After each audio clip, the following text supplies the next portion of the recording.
This is beef suet, and I'm going to render this down to make beef tallow. Beef suet is just the fat around the kidneys of a cow. It has a very high melting point, which makes it perfect to swap out those seed oils that we normally use for cooking, baking, and frying. And yes, I'm talking about your vegetable oil, your canola oil, sunflower oil. It can also be rendered down to make soaps, candles, and skin products, which is what I am attempting to do with this batch of beef suet.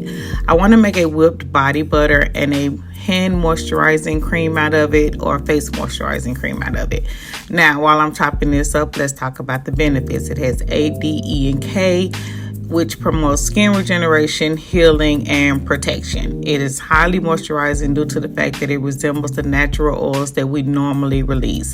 It also has palmitic and oleic acids, which allows it to deeply moisturize without clogging pores, and it softens the skin, and it also has anti-inflammatory properties.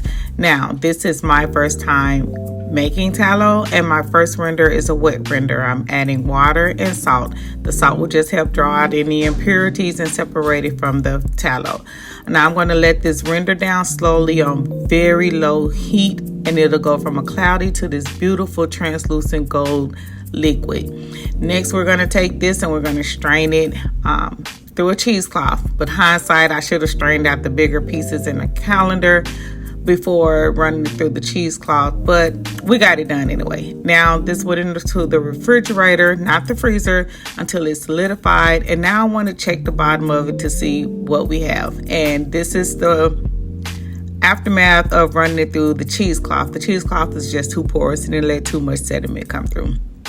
But no worries, we're going to clean this off. We're going to throw it back in our pot. We're going to render it down a second time, which is going to be a dry render, meaning no water or salt, and come back for part 2, and we'll see how the second run goes.